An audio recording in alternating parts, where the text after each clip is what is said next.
When the playwright and novelist AYAD AKHTAR agreed to speak at the Sun Valley Writers' Conference, I knew I wanted him to talk about his first play, Disgraced, which won the 2013 Pulitzer Prize for drama. But I also knew I wanted him to talk about his own story of growing up in suburban Milwaukee, the son of successful immigrants from Pakistan. What neither of us knew at the time, however, was how he would manage to blend those different narrative strands into one captivating talk that so dramatically blends autobiography and performance. As AYAD begins, the last thing he was expected to become was a writer, let alone one celebrated for dramatizing the complexities and contradictions of Muslim Pakistanis in America. From the Sun Valley Writers Conference, I'm John Burnham Schwartz, and it's my pleasure to welcome you to our podcast, Beyond the Page. A compendium of characters is how this talk has been billed, but what it's really going to be is a story. Yes, the story of how the characters that populate my work, how they came to be. But that story is really at root the tale of how I became a writer. A writer. My parents would never have predicted it, would never have wanted to predict it. Both doctors, both immigrants from Pakistan, they came to this country in the late 60s. In the wake of JFK's science and technology push, getting a man on the moon and whatnot, the quotas for immigrants from the Indian subcontinent were eased. And Uncle Sam started bringing over scientific and medical talent. My parents came over on a State Department program that gave them visas, plane tickets, apartments, and jobs. Times sure have changed. Both my parents were the eldest of their respective broods and the first of their very sizable families to leave Pakistan and go west. I was the first kid on either side of those very large extended families to be born in America. That meant there was a lot of pressure on my folks to make sure I turned out all right. My mother, in anticipation of the first day of kindergarten, instructed me to say, when asked about what I wanted to be when I grow up, that I was going to be a neurologist. My kindergarten teacher seemed very impressed that I knew what a neurologist was. I didn't. There you have it. My parents' best laid plans for a career in medicine went irrevocably awry my junior year in high school. That was when I met a teacher who changed my life. Her name was Miss Durfler. She was famous in the semi-rural Wisconsin school district where I grew up, famous for changing kids' lives. I remember the morning before my first class with her, a kindly football jock sitting next to me in homeroom asked what my schedule was that day. When I mentioned World Literature 1 in 5th period, he cut me off and said, "Dude, you've got Miss Durfler. She's gonna blow your mind." She did that and more. By the time I knew her, Miss Durfler was in her mid-50s. She'd been through 5 husbands.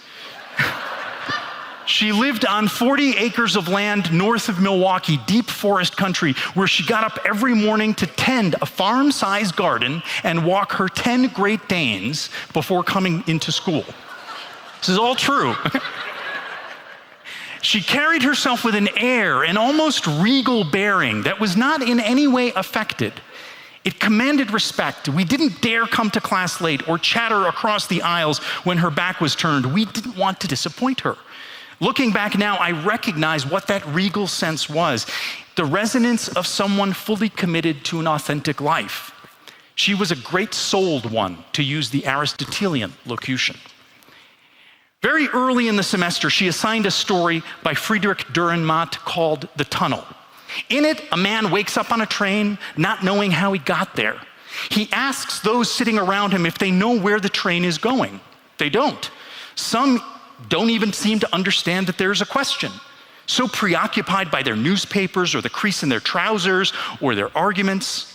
He gets up and starts to make his way from car to car, inquiring with everyone he passes, to no avail. When he comes across the conductor throws his hands up and points to the door leading to the engine car. Ask the man in there, maybe he knows.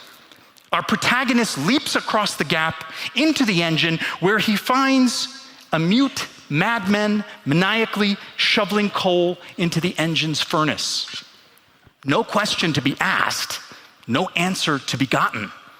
That's when the protagonist sees a tiny window looking out the front over the furnace and sees that the train isn't even on the tracks, and experiences a moment of abject terror as he realizes the train is falling through what looks like an endless black abyss, a tunnel.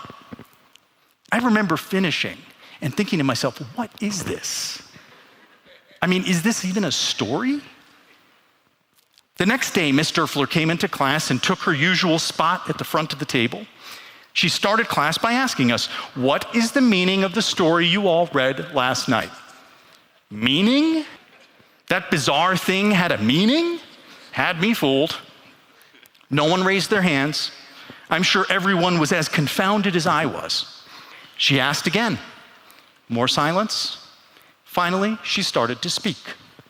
The train is life. Every now and then, one of us wakes up to the question of what it is, where it's going. Those around us don't have an answer. Many don't even know there's a question. The one who would seek to know will eventually be forced to confront an unsettling truth, that life is rushing us into a great blind unknown, and that the soul's innate response to this is terror. I still recall the effect those words had on me. It was like lemon juice on milk, clearing away all the murkiness. Clearer, brighter, heightened, enlarged. I'd never felt anything like that.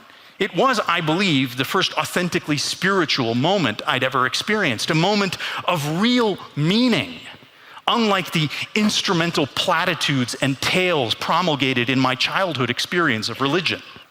That moment in Miss Dörfler's class was the moment I knew I was going to be a writer.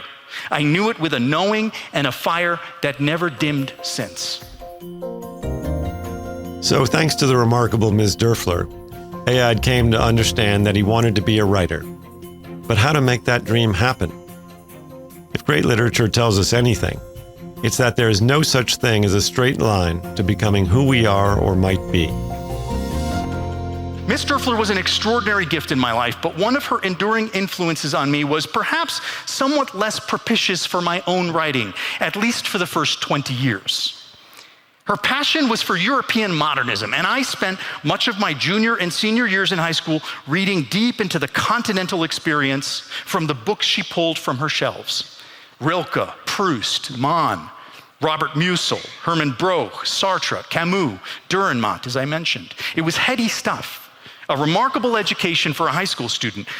But the more of this work I read, the more it seemed to plant a troublesome seed inside me. The notion that being the best writer I could be meant like writing like a European modernist. I couldn't see what was particularly European about my life as a kid of Pakistani immigrants in suburban Milwaukee, or what was particularly modernist. The people I knew weren't anything like the uncanny animal personas in Kafka parables, nor were they given to world-weary philosophical musings like characters in Beckett plays or Pinter plays, both of which Miss Dörfler loved. There didn't seem to be anything particularly noble or elusive or astonishing about the kinds of struggles the community I came from was dealing with. I mean, in comparison, my family seemed ridiculous. My mom was still just trying to figure out what eggs and a big furry rabbit had to do with Easter. And so my desire to be a writer became a kind of excuse to start working at becoming someone I wasn't. A flight from my native soil, if you will, that went deeper than the writing. Truth was, I'd grown up feeling there were irreconcilable, even vicious differences between my two cultures. And my solution to this dissonance was to bury it in an attempt to become the kind of writer Miss Dörfler had taught me to admire. I learned French and German, I translated Genet, I read Freud, I memorized Brecht, I worshipped the Polish theater, I wrote recondite fiction about the limitations of language and the trappings of the self. I would make myself the writer I wanted to be no matter how hard I had to work at it. That was my mantra. It was clearly swimming upstream for me, but so be it. I was partaking, without knowing it, of the great American myth of self-renewal. Rupture from the old, renewal of the self in the new. It's the American paradigm par excellence, mirroring the journey from the old world for new world shores. A paradigm that plays itself out even 6, 7 generations into the American experience, with folks leaving their primary families for newer surrogate ones, leaving heartlands for coasts, leaving social encumbrances behind for the liberation of new lifestyles. It wasn't just 9/11 that would make the fulfillment of this American myth impossible for me. Yes, it turned out increasingly after that fateful day that there would be insurmountable obstacles for someone like myself with a Muslim heritage, obstacles to being fully accepted as anything other than Muslim, whatever that meant to people, which was always something bad. So yes, there was the change in the world after 9/11, change in America, but this change met me at a moment when something else had started to happen to me. I was getting older. I was in my early mid-30s, still passionate, still an aspiring, unpublished writer, insolvent. I was being more honest with myself, admitting that I knew something was wrong with my work. Here I was, I'd been scribbling away in one form or another for almost 20 years, and I still felt like I wasn't connecting, not with the people I showed my work to, and truthfully, not with myself. I didn't feel like I had a sense of my voice, not really. I started to wonder if my need to erase the imprint of my heritage was maybe not so much an act of will to be admired, but perhaps an instance of fear. Maybe it was an impulse that didn't need to be obeyed so much as questioned. Sometimes all that's needed is the right question at the right time. In asking if maybe I needed to stop running, I did, kind of. In wondering what I had been running from, I slowly turned to look, and from that backward glance over my metaphorical shoulder, if you will, something extraordinary happened. Characters who seemed to be waiting in the wings for years and years for me to pay some attention stepped out onto center stage. I don't know how to describe it other than to say it was an explosion of creativity, stories and people and recollections and colors and textures, accents, anecdotes, voices, above all, my own. I started to write a novel. It was my third, actually. The first 2 had been unpublished, and now I really understood why. What I was writing now felt so different, so much more simple, vital. I felt a kind of authority I'd never felt before. I was writing about a boy growing up in a Pakistani-American home in Wisconsin, whose life is upended by the arrival of a remarkable woman who transforms him. 2 of the main characters in the story were named Mother and Father. Everyone else was some version of someone I'd grown up with. Write what you know, I'd been told. I'd never taken the advice, not until it took hold of me. I remembered Miss Derfler mentioning that William Faulkner had once said of his own creative process that he just followed his characters around and wrote down what he heard them say. I remembered thinking at the time that sounded like hooey. And here I was, it was happening to me. The first draft of that novel, American Dervish, virtually poured out of me. Eventually, the book would be published in 2012 in over 20 languages, and its publication would change my life. But back in 2008, when I finished that draft, I had no idea that would happen. All I knew is whatever has been ignited inside me is still churning away. A week or so after finishing that draft of American Dervish, I was sitting in a coffee shop when I started to hear a new voice. Unlike the voices in American Dervish, this was a voice I didn't recognize, someone I didn't know.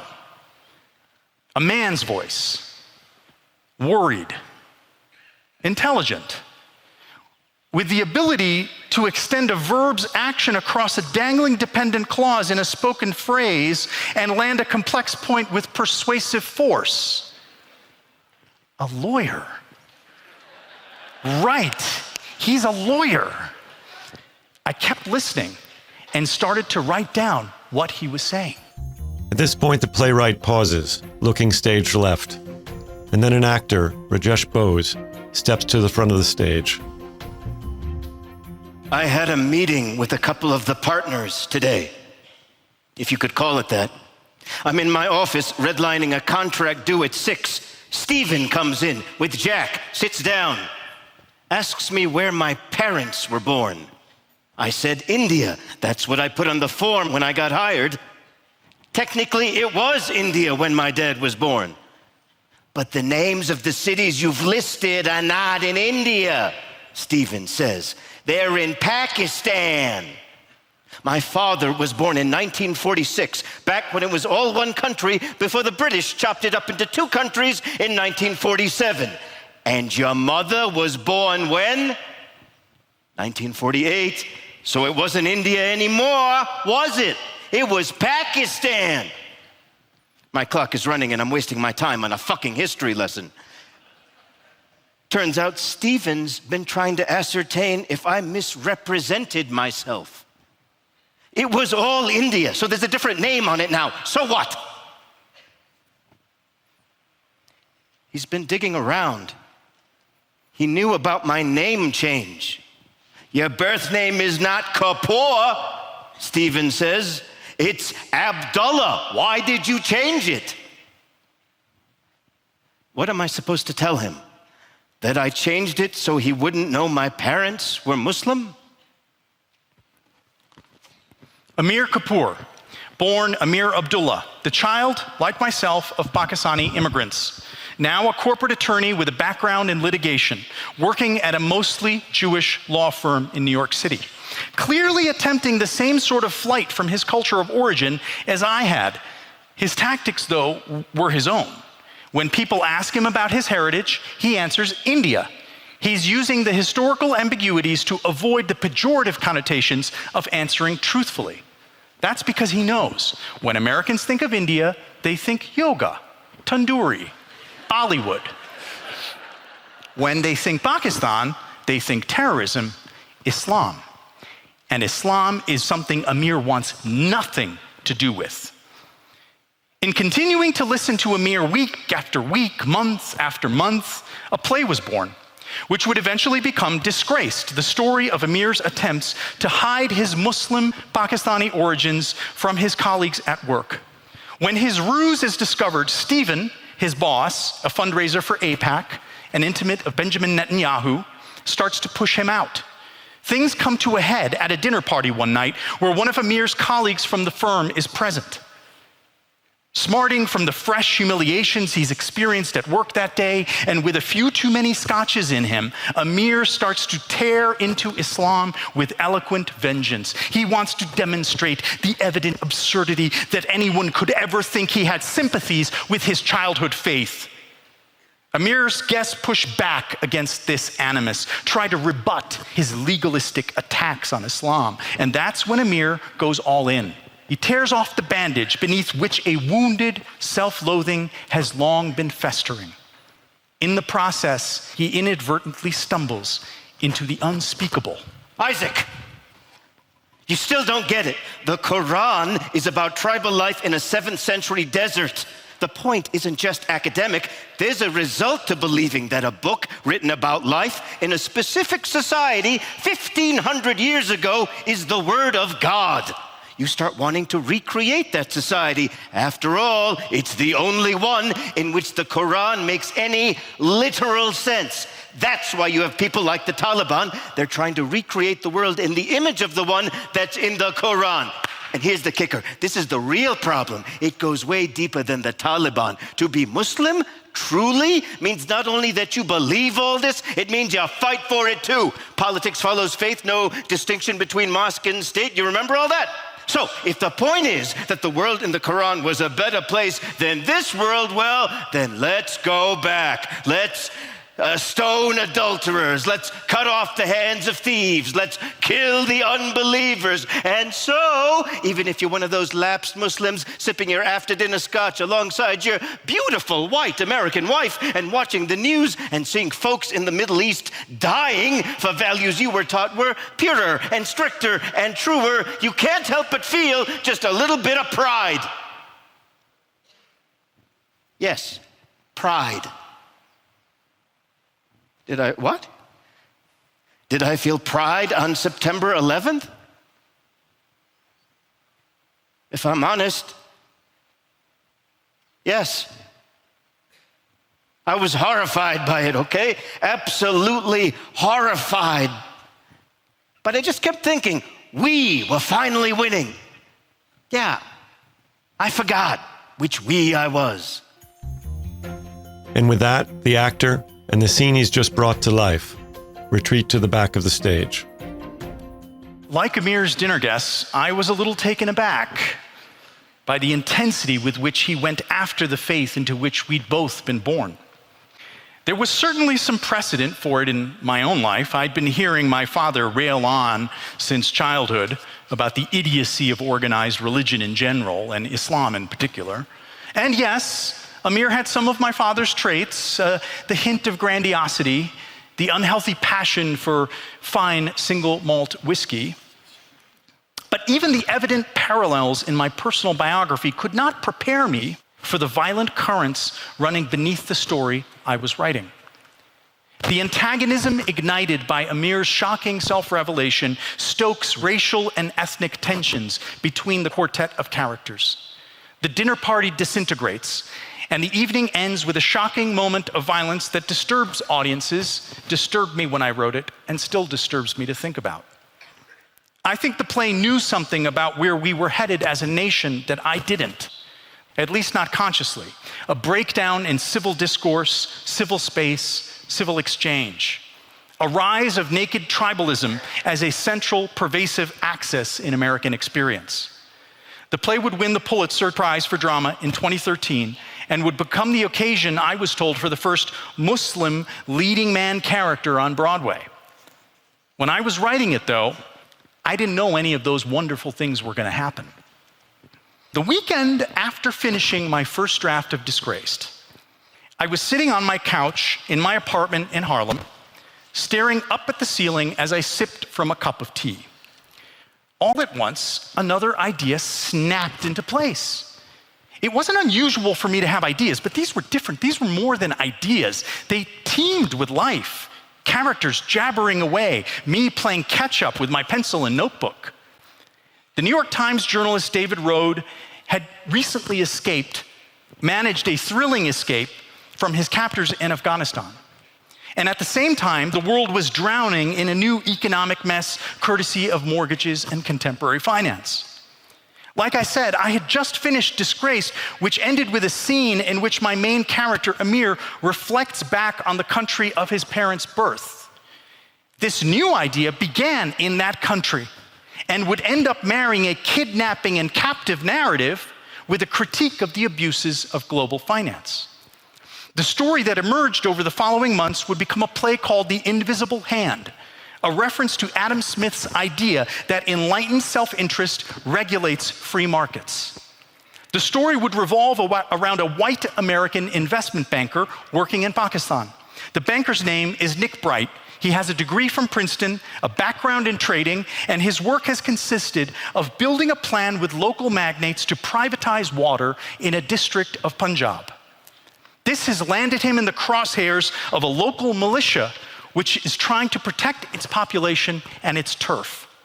The militia is led by an inspiring and idealistic imam named Salim, who orders Nick's kidnapping. To Nick, and to most Western audience members, Salim is a terrorist, pure and simple. To himself, though, Salim is something very, very different. Again, Rajesh Bose moves to the front of the stage, though now he's not a lawyer in America, but someone very different. When I started out in the world as a young man, it was as a journalist, writing for the newspaper in Bahawalpur, south of Lahore. That was home, where I was raised, where my family is from. I knew the place, I knew the people. I wrote local news. Stories I hoped would make some difference. A village's entire year's wheat crop lost in a fire. A new technique for digging wells that made it easier for farmers to irrigate their fields. I wrote a lot about farmers. A child born to a sharecropper's family who had a remarkable ability in maths, Truly remarkable. That article was a success. Someone with the power to do something read it. That young boy got a scholarship to study in London.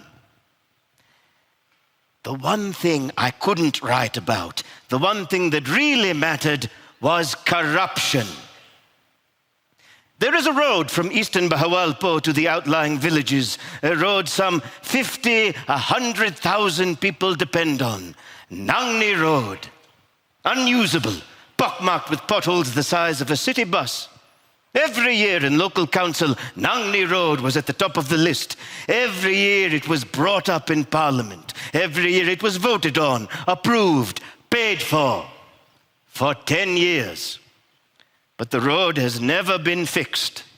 I wrote an article, told the story of where that money might have been going. My editor killed it. Of course, I was fired, lectured about how I should know better. 2 days later, my father was coming home from work. 3 men ambushed him. They beat him to the ground with chains. He was left on the side of the road. They told him, "Tell your son not to worry about Nangni Road. It's fine, just the way it is." For 3 days he survived, long enough to berate me for my foolishness. You see, we are prisoners of a corrupt country that is of our own making, but don't pretend you and your bank don't participate. You do. Of course you do, Mr. Nick Bright. That's your job, to grease the wheels, to rape and plunder the nation. The actor draws back, the voice of his character still hanging in the air, and Ayad speaks again in his own voice. Salim's story was a version of one I'd heard so many times in trips to my parents' home country. An entrenched, corrupt, parasitic political system, the predations of the interfering and meddlesome West, blistering social tensions, eroding the state's control over the use of violence. Indeed, this was the story of what had become of Pakistan, my parents' homeland. But it wasn't just Pakistan's story. I saw it happening across the entire globe, saw it on the verge of happening here in America. Political corruption leading to the breakdown of legitimacy and coherency in the political system. The resulting conclusion that everyone was on their own and that only the individual and not the system could ever effect true change. And from that despairing conclusion to the emergence of widespread social violence is a short and inevitable distance indeed. I had grown up in a home in an immigrant community that talked incessantly about politics because politics and life were always intertwined. My community had celebrated Ronald Reagan in 1986 when he'd had precursors to the Taliban from Afghanistan over to the White House, had marched them out into the Rose Garden where he dubbed them the, quote, moral equivalent of the Founding Fathers. We felt proud to have people from our part of the world acknowledged in such glowing terms by the leader of the so-called free world. And so many in the community I came from would undergo a terrifying cultural whiplash when America's relationship to our part of the world changed. It was dizzying. And even more troubling was that the tale America told about this transformation was only part of the real story. Despite Ms. Derfler's best efforts, Ayad Akhtar never did become a European modernist. What he became instead is far more relevant, exciting, and surprising, especially in the context of the times we're living in. An artist who, in writing stories about complex Muslim characters in morally ambiguous situations, refuses to settle for the comfortable truth when the uncomfortable, far more necessary truth is within his sight. I recall an event I did in Chicago in the wake of the opening of Disgraced and the publication of American Dervish. It was an audience of some 300 people. Sitting along the very front row were a dozen Pakistani women in their early and mid-30s, arms folded across their chests, watching me askance as I spoke.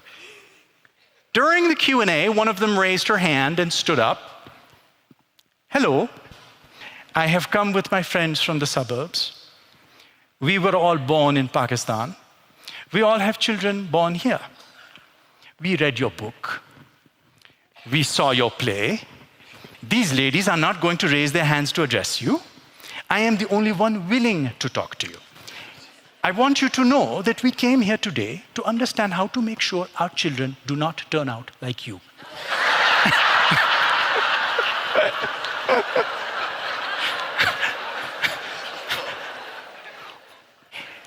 My parents were more accepting. Delighted, of course, that I finally seemed to be finding my way. Prizes and articles in the paper don't make you a better writer, but they do make your mother feel better about you not having become a neurologist. Like the younger version of myself as a writer, my parents were surprised that anybody would find value in stories about folks like us. So in addition to their delight, there was a fair measure of disbelief, confusion about what people were seeing and what I was doing. They understood the complaint some of their friends had with me. Why doesn't he make us look better? They understood the complaint without endorsing it. This question of being made to look better is not without importance. In a time when Muslims are beleaguered and besieged, I can understand the desire for a corrective, a voice out there that makes people see Muslims as good guys too. The problem is that's not art, that's advertising. Art in the hands of my greatest mentor, Miss Dörfler, was always in service of seeking truth, the truth of life, the complicated truths of characters, the buried truths at the heart of a community's sorrows. Admittedly, the representations that result may not be of use in a culture war where Muslims are under attack. I don't know if that's an indictment of art's limited capacity for social change or an indictment of the culture wars themselves. Whatever the case, whatever my misgivings, and I have them, I can't deny that this struggle to be seen not as good, but as we are, is at the heart of a creative friction which, I think, is the only real and enduring pathway into a true American identity. Thank you.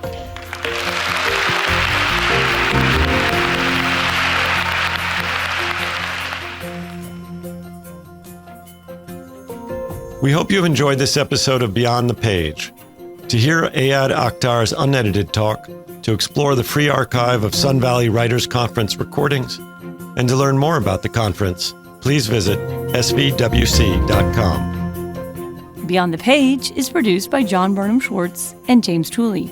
Original music by Dean Grinsfelder and production support provided by Jay Shilliday, Michael Neese, and the Network Studios.